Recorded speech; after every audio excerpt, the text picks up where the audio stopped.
বর্তমানে প্রচণ্ড গরমের একটি সময় আমরা পাস করছি। এই সময়ে অনেক পেশেন্ট আসতেছে যাদের নানাবিধ সমস্যার মধ্যে একটি মুখ্য সমস্যা হলো ডায়রিয়া বা লুজ মোশন। এই লুজ মোশন আসলে কেন হয়, এই লুজ মোশন থেকে আসলে রেহাই পাওয়ার জন্য কি করা যায়? বিষয়টি হলো, ডায়রিয়া যদি হয় কারো, তাদের পিছনে অবশ্যই কারণ থাকবে আমাদের ফুড হ্যাবিট অথবা লাইফস্টাইল। দেখবেন যখন আমাদের প্রচণ্ড গরমে বারবার পানির পিপাসা লাগে, আমরা যারা বাইরে থাকি বা বাইরে যারা কাজ করে তাদের ক্ষেত্রে এই ডায়রিয়া হওয়ার ঝুঁকি বা প্রবণতা অনেক বেশি থাকে। এটির একটি বিশেষ কারণ হলো তারা যেখানে সেখানে পানি খাওয়া, শরবত বা জুস যেগুলো খোলা অবস্থায় পাওয়া যায় সেই খাবারগুলো কিন্তু গ্রহণ করে ফেলে। সেক্ষেত্রে কিন্তু দেখা দেয় বিভিন্ন রকম সমস্যা। বাইরের খাবারগুলোতে আসলে যেটা হয়, যেহেতু খোলা খাবার থাকে বা পানিটাও সেফ থাকে না, সেক্ষেত্রে ইকোলাই, টাইফয়েড থেকে শুরু করে নানাবিধ অণুজীব আমাদের শরীরে প্রবেশ করতে পারে। আমরা যখন খাবারটাকে সেফ না এমন খাবার জেনে খাবো, সেটাও কিন্তু একটা সাইকোলজিক্যাল এফেক্ট পড়ে যে আমরা এই খাবারটা খাচ্ছি, এই খাবার খেয়ে পেটে কোনো সমস্যা হবে না তো। এই যে একটা চিন্তা করলাম, এই চিন্তা করলেও কিন্তু পেটের মধ্যে কিছুটা গন্ডগোল হতে পারে। অবশ্য গরমের ভিতরে মানুষের শরীরের যে তাপমাত্রা, সেই তাপমাত্রাটা একটু বেশি থাকে, যেই কারণে যে কোনো খাবার খেলেই আমাদের তাপমাত্রাটা শরীরের সাথে অ্যাডজাস্ট করে নেওয়ার একটা দরকার হয়, যেটি আমরা করতে না পারলে তখন কিন্তু খাবারটা ডাইজেস্ট হওয়াটা খুব জটিল একটা ধারণ করে। সেক্ষেত্রে যারা লুজ মোশন আছেন তাদের ক্ষেত্রে আমি অবশ্যই বলবো কি খাবেন কি খাবেন না, তার আগে বলবো কি খেলে ডায়রিয়া হতে পারে। যারা অবশ্যই লুজ মোশন হয় বা পেটে কোনো সমস্যা হয়, এই সমস্যায় আপনারা আছেন, তাদের ক্ষেত্রে আপনারা কিছু খাবার বাদ দিবেন। সেটি হলো বাইরের যে ভাজা পোড়া খাবারগুলো এই গরমে না খাওয়াই খুব ভালো।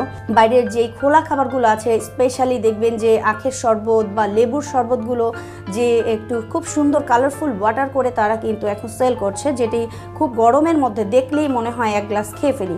এইটা থেকে কিন্তু রেহাই নেই। যখনই আপনি এরকম নিরাপদ পানি না গ্রহণ করবেন তখনই কিন্তু কমপ্লিকেশনে ভুগবেন। সেক্ষেত্রে যাদের লুজ মোশন হয়েই গেল, সেটি মাথায় রাখতে হবে, যদি লুজ মোশন হয়েই যায়, খাবারের ধরন কিন্তু আর আপনার সাধারণ দিনের মতো কিন্তু চলবে না। খাবারের ধরনটাকে অবশ্যই সহজপাচ্য করে দিন। এমন কোনো খাবার আপনার খাদ্য তালিকায় রাখা যাবে না যেটি আবার আপনার কমপ্লিকেশন বাড়াবে অথবা কমপ্লিকেশনটা দূর করতে কোনো হেল্প করবে না।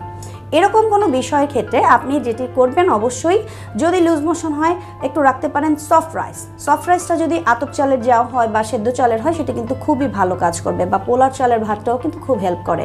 সেটা যদি আপনি একটু জাউ ভাত করে নেন, একটু দুপুরে বা রাতে আপনার একটু ভারী খাবার খাওয়ার প্রয়োজন হয়, সেটা কিন্তু আপনি খেতে পারেন। জাউ ভাতের সাথে কি খাবো, কিভাবে খাবো, এটি নিয়ে অনেকের কনফিউশন থাকে। আমরা কি ফিশ খেতে পারবো কিনা, চিকেন খেতে পারবো কিনা। যাদের সিভিয়ার লুজ মোশন, সেক্ষেত্রে এই ধরনের ফিশ না খাওয়াটাই ভালো। সেই মুহূর্তের জন্য হয়তো আপনি স্টপ করলেন, বাট সেটি যদি 2 বা 3 দিন যদি লংজিভিটি হয়ে থাকে, সেক্ষেত্রে অবশ্যই প্রোটিন টোটালটা 0 করে দেওয়া যাবে না, সেক্ষেত্রে আবার উইকনেস হওয়ার চান্সেস থাকে। মাথায় রাখতে হবে, কোনো রকম শাক বা হাই ফাইবার কোনো খাবার কিন্তু লুজ মোশনের পেশেন্ট বা পেটে কোনো গন্ডগোল থাকলে সেটি কিন্তু অ্যাভয়েড করতে হবে। যারা পেটটাকে দ্রুত শক্ত করতে চান বা নর্মাল পজিশনে আনতে চান, কাঁচা কলা হতে পারে আপনার জন্য সবচেয়ে বেস্ট।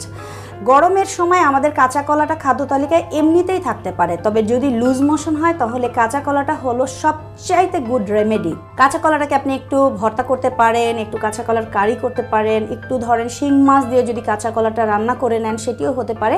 তবে মনে রাখতে হবে, অতিরিক্ত তেল বা মশলা কোনোটাই কিন্তু খাদ্য তালিকায় রাখা যাবে না। খাদ্য তালিকাটাকে এখন আপনি যদি একটু ভাগ করে নেন, যে ছোট ছোট করে খাবার যদি নেন, যেমন ধরেন একটু সুজি নিতে পারেন, একটু ক্লিয়ার স্যুপ নিতে পারেন, একটু জাউ ভাত দিয়ে আপনি কাঁচা কলাটাকে হয়তো একটু কারি দিয়ে খেলেন দুপুরবেলা, ইভিনিংয়ে আপনি একটু রুটি খেতে পারেন, অথবা যদি খুব সিরিয়াস অবস্থা হয় সেক্ষেত্রে কিন্তু আপনি ওটস স্যালাইন বা রাইস স্যালাইনটাকে খাদ্য তালিকায় অবশ্যই রাখবেন।